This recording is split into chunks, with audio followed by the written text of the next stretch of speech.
हमारे जीवन में माता पिता का मूल्य। एक 80 साल का बूढ़ा आदमी अपने घर में सोफे पर अपने 45 साल के उच्च शिक्षित बेटे के साथ बैठा हुआ था। अचानक एक कौवा उनकी खिड़की पर आ बैठा। पिता ने अपने पुत्र से कहा, यह क्या है? बेटे ने कहा, यह एक कौवा है। कुछ ही मिनटों बाद पिता ने अपने बेटे से दूसरी बारी पूछा, यह क्या है? बेटे ने कहा, पिताजी, मैंने अभी आपसे कहा यह एक कौवा है। थोड़ी देर बाद बूढ़े पिताजी ने फिर बेटे से तीसरी बार पूछा, यह क्या है? इस बार कुछ क्रोध के भाव उत्पन्न हुए और उसके एक डांटने के अंदाज में अपने पिता से कहा, यह एक कौवा है, कौवा। एक छोटे से अंतराल के बाद पुनः चौथी बार पिताजी ने फिर से अपने बेटे से पूछा कि यह क्या है? इस बार बेटा अपने पिता पर चिल्लाया, पिताजी, तुम क्या चाहते हो जो बार बार एक ही सवाल दोहरा रहे हो? लगता है तुम्हारा दिमाग खराब हो गया है। हालांकि मैंने तुमसे कितनी बार कहा था यह एक कौवा है, आप कुछ करने में सक्षम नहीं है। यह मैं समझ आ गया।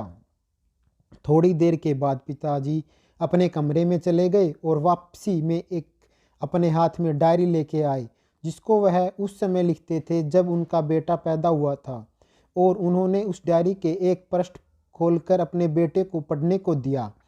जब बेटे ने इसे पढ़ा, निम्नलिखित शब्दों में लिखा गया डायरी, आज मैं मेरे 3 साल के छोटे बेटे के साथ आंगन में बैठा हुआ था और सामने पेड़ पर एक कौवा आकर बैठ गया।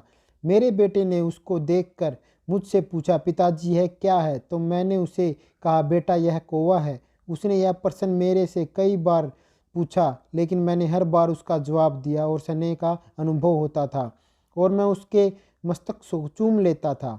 उसके बार बार एक ही प्रश्न करने पर मुझे खिज उत्पन्न नहीं हुई बल्कि खुशी हुई। और आज जब पिताजी ने अपने बेटे से एक ही प्रश्न 4 बार पूछा तो बेटा चिढ़ गया और नाराज होने लगा।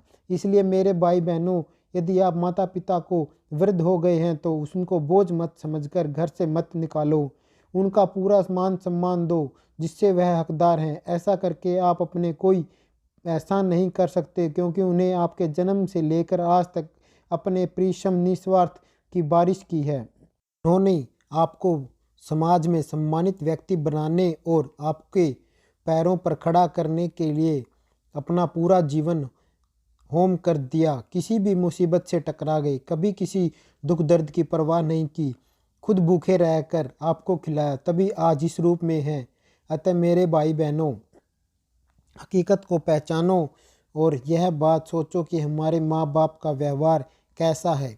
यह सोचो कि हमारा क्या फ़र्ज है। अपने फ़र्ज को पहचानो और भगवान के लिए ऐसा कोई कार्य मत करो जिससे उनका दिल दुखे, क्योंकि माँ बाप की सेवा से बढ़कर संसार में कोई पूजा नहीं है।